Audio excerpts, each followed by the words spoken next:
আসসালামু আলাইকুম। শুভ সকাল। আজ শনিবার 14ই জুন 2025। নূতন সংবিধান ও রাষ্ট্র ব্যবস্থা চাই, পর্ব 4। আজকের বিষয় নদী সংক্রান্ত ও বাংলাদেশের উন্নয়ন। বাংলাদেশ নদীমাতৃক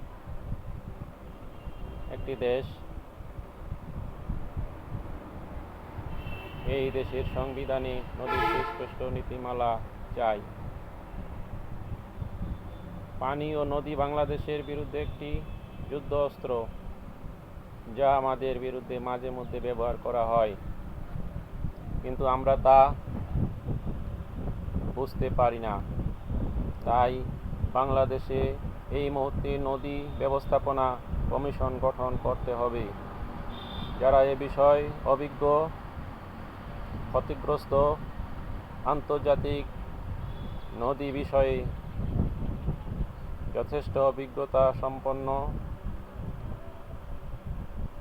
তার সঙ্গে আছে যাদের দেশপ্রেম, জাতীয়তাবাদ, রক্ষণশীল এসব ব্যক্তি। আমরা স্বাধীনতার 54 বছরে নদী নিয়ে মাথা উঁচু করে দাঁড়াতে পারিনি। আমরা পদে পদে বঞ্চিত হচ্ছি আমাদের অধিকার থেকে। আর সময় নষ্ট নয়, এখনই নেমে পড়তে হবে পরিকল্পনা করে। প্রথমে আমাদের 57 নদীকে ভাগ করে নিতে হবে। সীমান্ত ঘেঁষা ভারতের সকল রাজ্য ও মিয়ানমারের সঙ্গে আলাদা আলাদা হিস্সা আদায়। সেই হিসাবে আন্তর্জাতিক আদালতে শুষ্ক মৌসুমে পানির ন্যায্য হিস্সা আদায় কথা অধিকারে মামলা। বর্ষাকালে বাঁধে যৌথ নিয়ন্ত্রণ, কখন কিভাবে কত পরিমাণে পানি ছাড়লে ভাটি দেশ ক্ষতিগ্রস্ত হবে না বা বন্যা হবে না। কেবলমাত্র ভারত বলে দিল পানি ছাড়ব, অমনি পানি ছেড়ে দিলে কোনো সমাধান হবে না। আমাদের নদীর ধারণ ক্ষমতা অনুযায়ী বর্ষাকালে পানি ছাড়তে হবে। প্রয়োজনে সময় দীর্ঘায়িত করে পানি ছাড়তে হবে। শুষ্ক মৌসুমে ন্যায্য প্রাপ্য দিতে হবে। আর এসব কাজ করবে যৌথ নদী কমিশন। আমাদের পশ্চিমবঙ্গ, আসাম, মেঘালয়, ত্রিপুরা, মিজোরাম সহ বিভিন্ন রাজ্য ভিত্তিক আলাদা আলাদা নদী নিয়ন্ত্রণ ব্যবস্থা নিতে হবে। জানি এটি সহজে হবে না, তাই আমাদের চীনের সঙ্গে সর্বোচ্চ প্রযুক্তি ব্যবহার করে চীনের সর্বাত্মক সহযোগিতা নিয়ে বন্যা নিয়ন্ত্রণ প্রকল্প হাতে নিতে হবে। সেই সঙ্গে পানি ব্যবস্থাপনা গড়ে তুলতে হবে। যেমন চীন তিস্তা প্রকল্প বাস্তবায়ন করতে চেয়েছিল, কিন্তু সেটা বিগত সরকার করেনি।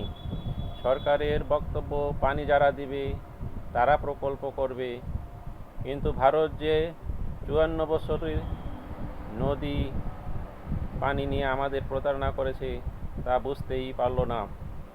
এছাড়া ভারতে যমুনার পানি গঙ্গায় নেওয়া, গঙ্গা কাবেরী প্রকল্প বাস্তবায়ন করার ষড়যন্ত্র আছে।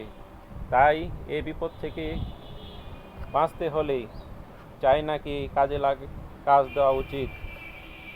এতে তিস্তা নদের দুই পাড়ে গড়ে উঠবে স্যাটেলাইট শহর, শিল্প হবে বন্যা নিয়ন্ত্রণ।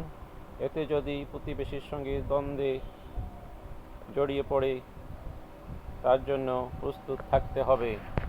সব মিলিয়ে একটি পরোক্ষ বা প্রত্যক্ষ যুদ্ধ, আর এজন্য যুদ্ধে নামতে হবে, আর কোনো আপোষ নয়। গত বন্যা ছিল একটি পরোক্ষ যুদ্ধ। কুমিল্লা, নোয়াখালী, ফেনী, লক্ষ্মীপুর, চাঁদপুর এর বন্যা তা পুরোটাই কৃত্রিম, পরিকল্পিতভাবে করা হয়েছে। পানিতে আমাদের ডুবিয়ে মারার একটি চক্রান্ত ষড়যন্ত্র। সেই সঙ্গে আমাদের আভ্যন্তরীণ বাঁধ, নদী ব্যবস্থাপনা, নদী খনন, উন্নয়ন ও নদীপথের উত্তম ব্যবহার করতে হবে। সব মিলিয়ে একটি স্বাধীন নদী কমিশনের জাতীয় আন্তর্জাতিক কর্মপরিকল্পনা যা আমাদের সামনে এগিয়ে নিতে সাহায্য করবে। আলী বাবা, বিটিভি, ঢাকা।